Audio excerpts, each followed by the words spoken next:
Hey team, Chef Eric here, and per usual, we're gonna be talking about technique and methods, all right? Lobster tails can be super simple and super delicious. There's a couple tricks and techniques though that'll put you over the top to the next level. Let's get into the action. Today we're outside. We're gonna be using a Kamado Joe to cook these lobster tails, but you can do the same exact method inside in your oven if you like. And we got these cute little 4-ounce lobster tails. Yeah, I'm used to like 2-pound lobster tails. Again, this method works the exact same.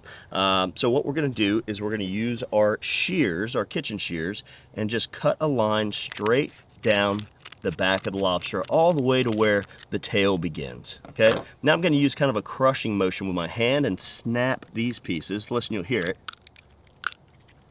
Super easy. And now I'm able to bust out a little T section here. And let me show you what I mean.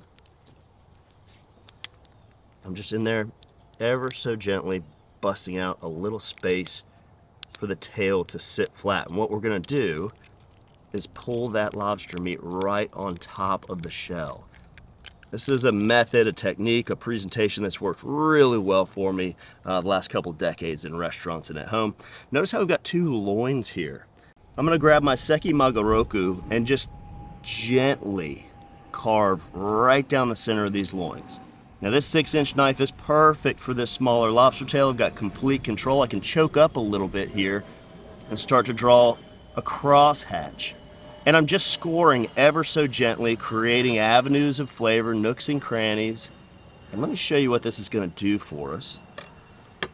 So now we've taken that 4-ounce tail and created more surface area. It's gonna cook more evenly, and it's gonna look really cool. So added presentation, quicker and more even cooking.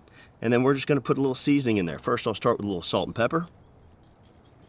And then I want a little red in there. Just traditionally, I'm used to seeing like paprika or something, but here I've got a fun little sweet heat seasoning. And that red, it just provides a nice little textural contrast. So at this point, I like to put a little slice of butter on top. And again, all those little avenues that we've created, that butter is just gonna melt and run right in there. And as it drips on the grill, it's gonna roast. And then all those nooks and crannies are gonna pick up those big, bold flavors. Let's get them on the grill. So today's grill setup, we've got a semi-indirect cook. Notice I've still got access to the charcoal so that it's rolling over. The heat signature's rolling over. I'm gonna put my fan, I'm gonna fan that tail out. However we fan that out is how it's gonna stick. So great presentation. Look at that versus this, right? That's your $20 a plate, that's your $5 a plate, right? Get the fan out there.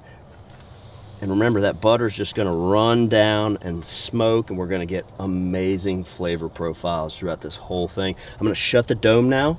We're looking for an internal temperature on these tails at about 170 degrees. Now that's important to note. That's where it gets tender. We always think 145 for fish, but if you take it to 170, it's gonna be a lot more tender. That's about 15 minutes at 450 degrees.